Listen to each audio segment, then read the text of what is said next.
What's going on, everybody? Welcome to an NFL Week 9 Thursday Night Football recap between the Atlanta Falcons and the Tampa Bay Buccaneers. The Tampa Bay Buccaneers at home getting their butt whipped pretty much as usual. But let's just go ahead and touch some base about what actually happened in the game. We do know, well, if you don't know, Jameis Winston was hurt, possible knee injury midway through the fourth quarter. But we're going to talk about the entire game, starting with the fact that Jameis Winston, they were talking about him being a kind of emotional leader, a guy that wears his feelings on his sleeve. But, he actually had one going on. He was spitting all over the place. I don't know if you guys actually seen it. You probably had to see it. It's all over ESPN and everything right now. But he's like going wild, and it just seems like, I don't know if they take him seriously. I don't know exactly what's going on, but the only thing that's exciting about the Buccaneers is Mike Evans. They have a decent pass rush. I got to see some good things about it yesterday. It's decent, but pretty much like to watch Mike Evans just jump up over these guys and just treat them like garbage, it's pretty exciting to me. That's all that I'm getting from the Tampa Bay Bucs. Looking as far as the way that the Atlanta Falcons are playing, I don't know. Listen, I think their best shot was when Tony Gonzalez was there and they lost to the 49ers in the championship game. I don't think that they have what it takes right now to go far in the playoffs. I'm not going to go there. People are talking about MVP talk, putting Matt Ryan in the same conversation as Tom Brady. I think that's blasphemous. In my opinion, like I said, I know that I got those dirty fans from Atlanta that's gonna be like, yo, bro, he's playing well. I understand it. I'm not saying that he's not playing well. I'm just saying that you can't put Tom Brady and Matt Ryan in the same conversation. You know what I'm saying? Like, this man, Tom Brady is a different type of individual. You know what I'm saying? He's the kind of guy that, Bill Belichick is willing to trade everybody, trade his wife, his moms, everybody, as long as he got Tom Brady. So that's a different type of situation. We're going to talk about Julio Jones and the fact that I don't know why they're still covering this man one-on-one. Like, you saw the fade route that he caught later in the game. I don't, that this guy's the major problem, right? Let me just say something for all those defensive coordinators that are out there in the NFL. You know that it's a major problem for one individual. So if you're trying to keep your job, why would you ever have that man one-on-one? No corner in the league, in my opinion, right now can cover Julio Jones one-on-one. So if you're in the red zone area, why you don't even need to disguise it. If it's me, I'm putting 3-4 guys over there. Look, beat me someplace else. I'll beat me with Sanu. You know what I'm saying? Run the ball. Devontae Freeman, do something else. I don't understand how these defensive coordinators keep their job.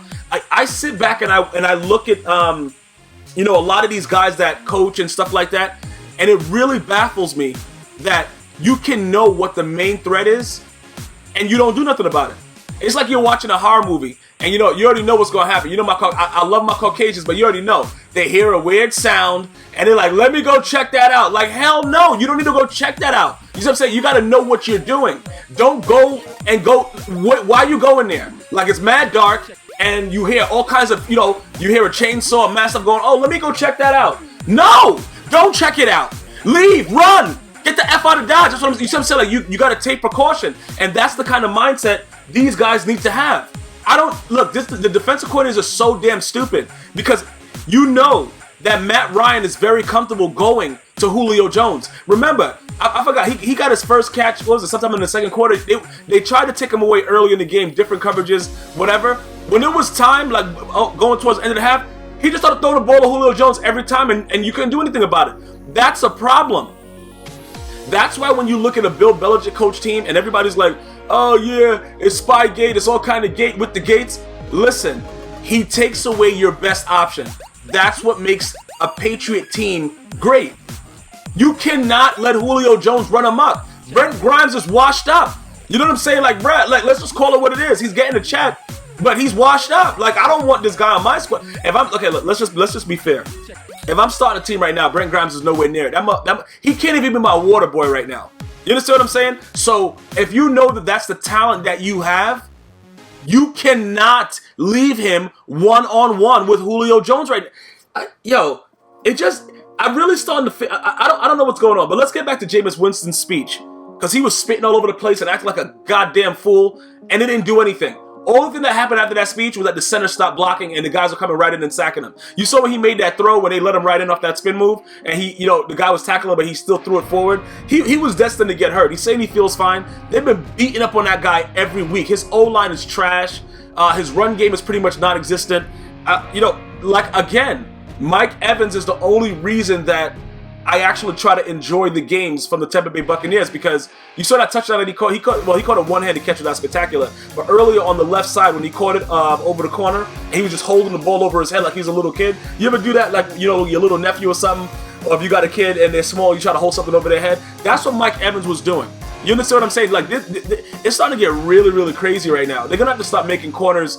You got to turn wide receivers into corners that have some height, because this is stupid.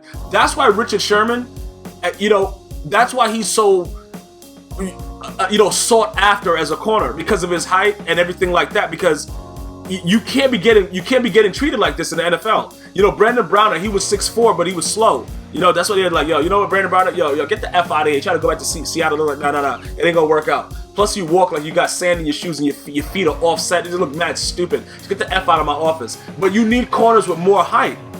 But again, you can't.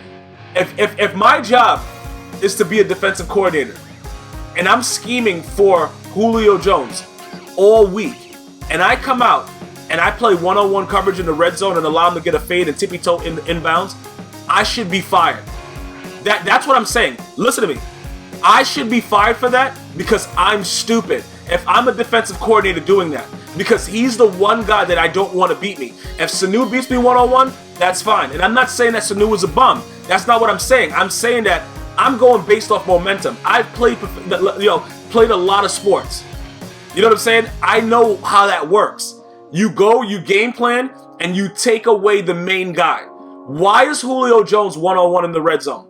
Why? You know, I see the zone coverages as he's going down. He's doing a couple drags. He's doing some post routes. He's getting open. Okay, but you got different coverages. You're bumping him at the line. You're doing different things. Why in the red zone is he one-on-one? And then these guys want to keep their jobs. This is what I'm saying. It doesn't make any sense. And everybody is always saying, oh, you know, he's just a great player. I understand he's a great player. But you game plan for great players. The Patriots didn't have Tom Brady for 4 games. How the F did they go 3-1? Game planning. You know, people are going to say, yeah, but he's still cheating. I don't give a F about all that. Game planning is key. That's what it's all about. You take away your opponent's biggest thing. Make him beat you someplace else. Make her beat you someplace else. That's what it's about. Regardless of the sport you play, you cannot allow the main person to go off. Or, if you're about that life, you could do what they used to do with Jordan. Let Michael Jordan do whatever he wants and everybody else can't do nothing. But then you still lose, because the great players are gonna be enough to win. This is what, it just doesn't make any sense. And then because of the way Julio Jones is playing, because Matty Ice has Matty Dry Ice is what I call him, because he has a decent run game, because he has Julio Jones, now he's in the MVP talks. And like I said, I don't have any problem with how he's playing right now, and people saying that he hasn't, doing whatever. Look at Jameis Winston's face. This guy's a jerk off. But I'm gonna tell you this right now. There is no way that you could put Matty Ice in the same conversation as Tom Brady. Now, I know people are going to say, all right, of course Matty Ice has been playing, Matty Dry Ice, has been playing the entire season. Tom Brady missed 4 games. If Tom Brady keeps playing the way he's playing right now and he doesn't get MVP, listen, that's all Roger Goodell. Let's just be honest about it. The man is coming in and just, he has something to prove. He's on the sideline raging, going amok. He just wants to be out there to do somebody dirty. I don't know if I could honestly say that Matt Ryan would deserve the MVP if Tom Brady continues to play the way he's playing. If Tom Brady has a drop-off and Matt Ryan continues to play the way he's playing, I could understand that. But it's no possible way. I'm sorry. And then, you know what? You got to beat a good team. I know you're going to say whatever, they lost to the Seahawks barely, whatever. I understand that. You got to beat solid teams. You got to show me, like, look, I'm out here, I'm ready to go. Beating the Tampa Bay Buccaneers, that's regular. You know what I'm saying, bro? That's like, yo, all right, I'm about to come in here and just slap a little kid and I'm a grown-up. Like, that's what that was. The Bucs are trash. We have to be honest with ourselves and understand that. Jameis Rapist Winston is running around like a douchebag, okay? He's doing speeches that are not working, and people are, I don't know, man. I just watching the way that his O-line was responding to him, and he's yelling and acting like I don't think they respect him. That's all I'm saying. I don't know, man. Look, the eye test doesn't really lie. Something's going on there. Maybe they got to fire everybody. I don't know what's happening, but this is not the way that you get better with the way that the team's camaraderie is right now. And that's just my personal opinion. You let me know what you thought about his speeches and him spitting all over the place and everything like that. Make sure you download this on iTunes, Android, iHeartRadio, stream me all over the place. I'll see you guys next time, man. One love.